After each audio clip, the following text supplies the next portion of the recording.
आपका हमारी आध्यात्मिक यात्रा में हार्दिक स्वागत है। आप सुन रहे हैं शिव महापुराण, जो सनातन धर्म के ही अनमोल ग्रंथों में से एक है।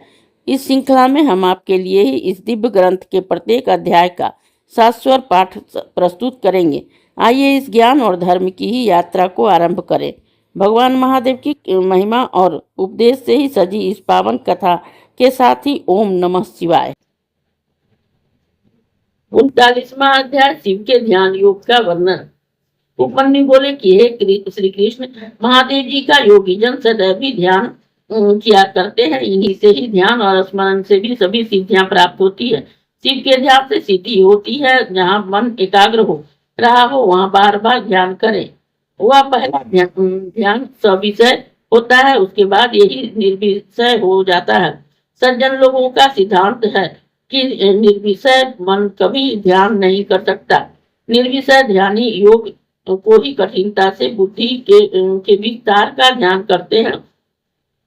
निर्विषय ध्यानी लोग तो कठिनता से ही बुद्धि के विस्तार का ध्यान करते हैं। निर्विषय ब्रह्मन में बुद्धि का प्रवेश होता है। इसी कारण सविषय ध्यान सूर्य किरणों के ही आश्रय वाला समझे। शांति, प्रशांति, दीप्ति, प्रसाद, ये दीप सिद्धियां देवी ध्यान में ही परिणाम द्वारा सिद्ध होती है। सभी आपत्तियों का नाश शांति है। ब्रह्मा अभ्यंतर अंधकार का विनाश प्रशांति है। ब्रह्मा अभ्यंतर प्रकाश को दीप कहते हैं। बुद्धि का ही स्वास्थ्य हो जाना प्रसाद है। जब बुद्धि का ही प्रसाद हो जाता है तब बाहर भीतर के सभी कार्य पूर्ण हो जाते हैं। सबके सब कारण शीघ्र प्रसन्न हो जाते हैं। श्रद्धा पूर्वक एक क्षण भी यदि परमेश्वर का ध्यान किया जाए तो सभी पाप तत्क्षण नष्ट हो जाते हैं। बुद्धि का प्रभाव ध्यान होता है, उसका ही आश्रय अध्याय कहलाता है। मुक्ति के में विश्वास, संपूर्ण ऐश्वर्य एवं अनिमा आदि सिद्धियां ये सब शिव ध्यान से ही प्राप्त होते हैं। शिव ध्यान से तो सुख और मोक्ष दोनों मिलते हैं। ज्ञानी एवं ध्यानी के ही तुल्य कोई तीर्थ नहीं।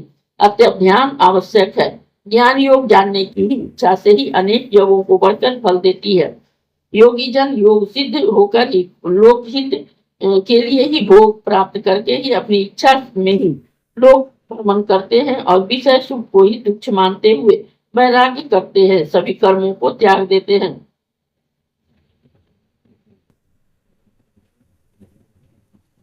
अनशन करके ही अथवा शिव अग्नि में ही अपने शरीर को होम करते हुए शिव तीर्थ का ही स्नान एवं शिव शास्त्रोक्त विधि के अनुसार ही देह त्याग आदि करते हैं।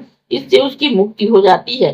जो पुरुष वेबसी से भी शिव क्षेत्र में प्राण त्याग करते हैं वे भी मुक्ति पा लेते हैं। जो शिव निंदकों को मार देते हैं वह या उन्हीं से मारे जाते हैं वे भी जन्म मरण से चक्र से छूट जाते हैं। इस अध्याय के श्रवण हेतु आपका हृदय से धन्यवाद। हम आशा करते हैं कि शिव महापुराण की यह दिव्य कथा आपको आध्यात्मिक शांति और गहन ज्ञान प्रदान कर रही होगी। कृपया अगले अध्याय के लिए हमारे साथ जुड़े रहें और अपने सुझाव एवं भावनाएं कमेंट के माध्यम से अवश्य साझा करें। धर्म, भक्ति और ज्ञान की इस पावन यात्रा में आपका साथ हमारे लिए अत्यंत मूल्यवान है। ओम नमः शिवाय। यदि यह प्रस्तुति आपको पसंद आई हो, लाइक करें, कमेंट करें, सब्सक्राइब जरूर करें, बेल आइकॉन दबाना ना भूलें ताकि अगला अध्याय आपसे छूटे नहीं। और इस पावन ज्ञान को ही शेयर करें अपने परिवार और मित्रों तक।